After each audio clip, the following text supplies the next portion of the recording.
untuk terbitnya matahari di sebelah barat. Tahukah kamu kapan akan terjadi?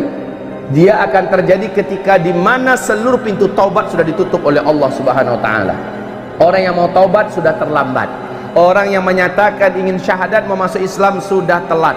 Allah Subhanahu wa taala sudah tidak lagi mendengarkan taubat mereka. Malam kali itu sangat lama, terasa sangat panjang. Kemana perginya matahari? Ketahuilah, siapakah yang paling tahu kapan matahari akan terbit dari barat? Yang paling tahu adalah orang Islam, orang beriman. Kenapa? Karena orang beriman ketika itu menghabiskan malamnya dengan tahajud, baca Al-Quran, berzikir. Dia tidur kelelahan, sepuas-puasnya dia tahajud, kemudian dia bangun kembali, dia tahajud kembali, dia berdoa sebanyak-banyaknya berdoa. Padahal tadi tahajudnya orang-orang beriman ya, tahajudnya orang beriman panjang, lama dia berdiri. Setelah itu dia rukuk lama rukuknya, dia iktidal lama iktidalnya, dia sujud lama sujudnya. Begitulah tahajud dia kerjakan. Kemudian setelah assalamualaikum selesai, dia pun berdoa sepuas-puasnya berdoa, berzikir sepanjang-panjangnya zikir, lalu baca Quran sepenat-penatnya, lalu ketiduran lagi. Dilihat hari masih gelap di luar. Kemudian dia terbangun kembali. Setelah terbangun masih gelap seperti tadi. Dia kembali bangkit, sholat lagi seperti tadi, lalu berdoa lagi, zikir lagi, baca Quran lagi. Kemudian saking lelahnya dia beribadah, tidur lagi. Lalu dia bangun seperti sudah lama sekali tidur. Kemudian dia terbangun masih gelap gulita di luar. Setelah gelap gulita yang begitu panjang di luar, dia lihat ini berarti masih ada waktu untuk sholat tahajud. Dia kembali sholat tahajud. Panjang dia sholat tahajud, Masya Allah, sampai pada saat dimana dia sangat penat. Lalu dia berdoa, berzikir, membaca Al-Quran. Setelah itu dia pun turun ke jalanan. Orang-orang beriman turun ke jalanan, masih gelap gulita. Apa kata orang-orang sesama mereka yang berjumpa di jalanan? Padahal gelap gulita, mereka bawa obor masing-masingnya. Inilah dia tanda-tanda yang pernah kita pelajari. Berarti besok pasti matahari terbit. Orang-orang awam yang udah capek tidur, orang-orang yang memang anti sholat, yang nggak mau ibadah, tapi dia orang Islam, ya, udah banyak tanda-tanda kiamat, tetap aja nggak percaya. Akhirnya kaum muslimin berkumandanglah azan. Siapa yang menyuruh azan? Sang imam, sang pemimpin menyuruh kumandangkan azan, azan subuh. Allahu Akbar, Allahu Akbar, Allahu Akbar, Allahu Akbar, seterusnya. Ya, kemudian orang berkumpul di masjid, sholat subuh berjamaah, imamnya baca panjang. Selesai zikir pagi, rencananya sampai terbit matahari. Ternyata masih gelap gulita setelah itu semua. Sang imam berkata, mungkin tadi terlalu cepat kita mulai azan. Coba lihat kemana jam tangan perginya. Jam tangan kemana? Obor untuk lihat jam kan ada, kemana jam tangan? Jangan lupa, ini teknologi, semua yang bersifat teknologi sudah selesai. Orang berpatokan hanya kepada matahari. Kemudian kata imam, terlalu cepat kita tadi kumandangkan azan. Kayaknya tadi kita tuh sholat sebelum waktunya. Kemudian dikumandangkan lagi azan subuh.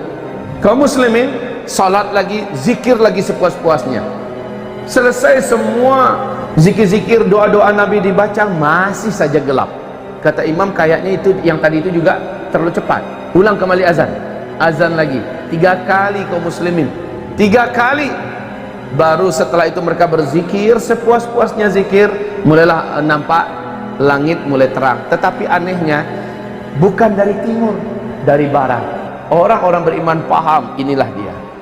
Tapi sejak matahari terbit, Rasulullah sallallahu alaihi wasallam menyebutkan, sejak itu semua isi Al-Quran, baik yang ada di dalam mushaf, isinya hilang, Pak. Lembaran putihnya saja yang tersisa. Begitu juga yang hafal Al-Quran, dalam satu malam itu menguap ke langit seluruhnya. Hafiz Al-Quran hilang seluruhnya. Bahkan Al-Fatihah yang paling akrab sudah lupa semuanya hilang. Tetapi kaum muslimin yang kami muliakan, orang-orang beriman telah tercatat. Hari ini iman kalian yang beriman telah sah, kata Allah. Hari ini seluruh amalan orang-orang yang pernah beramal telah diterima, dan sejak itu tidak ada lagi amalan, tidak ada lagi sholat, tidak ada lagi puasa. Tapi itu kaum muslimin, matahari hanya terbit setengah hari saja, setengah hari saja. Dari sebelah barat, itu barat umpamanya, terbit hanya setengah hari. Rasul berkata dia kembali bergeser, kembali tenggelam di tempat biasanya dia tenggelam di sebelah barat. Kemudian besoknya dia terbit normal seperti biasa dari sebelah timur. Coba lihat begitu cepatnya. Taib, kita lanjutkan kaum muslimin yang kami muliakan. Malam kali itu sangat lama, terasa sangat panjang. Kemana perginya matahari? Nah, ini ada hadis yang panjang dari Imam Muslim. Mari kita simak. Dengan hadis inilah, dengan penuh hormat, saya harus membantah pernyataan Syekh Imran Hussein, di mana beliau mengklaim maksud matahari terbit dari sebelah barat di akhir zaman adalah Islam nanti akan bangkit dari Amerika dan dari Eropa. Pernyataan itu saya bantah dengan hadis ini, dengan hadis yang diriwayatkan oleh Imam Muslim dalam kitab sahihnya, dalam kitab Al-Iman jilid 2 hadis nomor 195 dan 196. Kok bisa malamnya 3 malam berturut-turut orang di bumi hidup merasakan malam yang panjang, panjang sekali sehingga puas orang tahajud.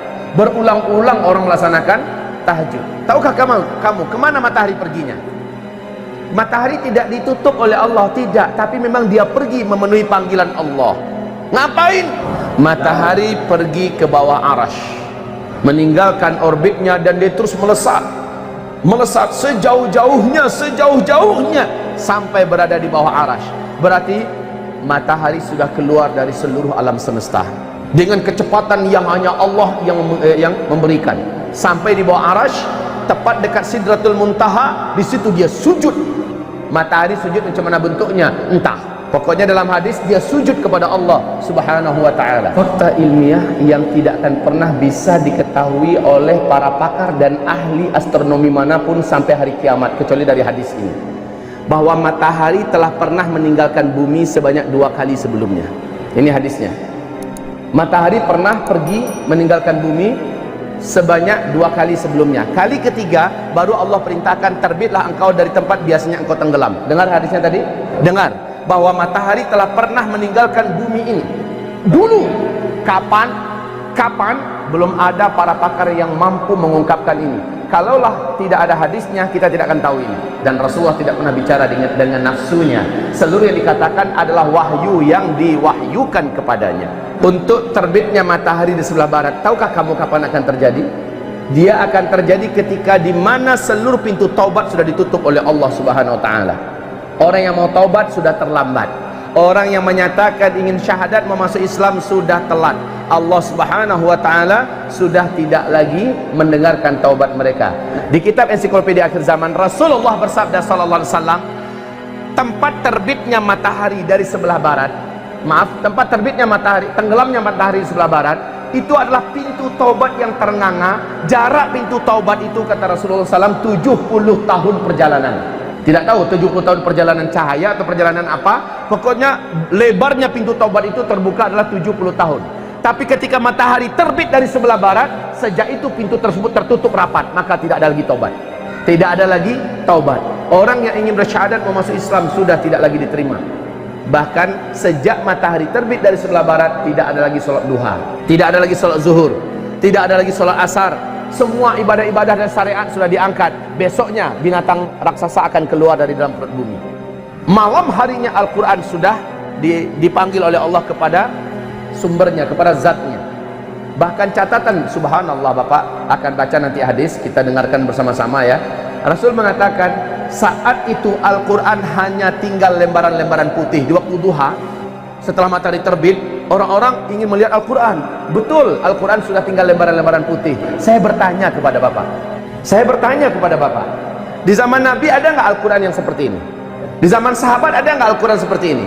Tidak ada. Yang namanya kertas itu kan baru beberapa tahun kemarin yang baru munculnya kan. Nabi mengatakan saat itu Al-Quran sudah tinggal kertas-kertas putih kosong. Subhanallah, jelas beliau adalah Nabi yang mulia, Nabi yang benar, Nabi yang jujur. Beliau mengungkapkan ada kertas nanti di akhir zaman. Toh Al-Quran ketika dia diangkat sudah tinggal hanya lembaran-lembaran putih yang kosong. Subhanallah. Allah pada hari di mana matahari terbit dari sebelah barat mengumumkan bahwa hari ini iman orang yang telah beriman sebelumnya sudah sah. Hari ini orang yang pernah beramal dengan amal-amal sebelumnya telah diterima, dan dari hari ini tidak ada lagi amalan, tidak ada lagi iman. Subhanallah.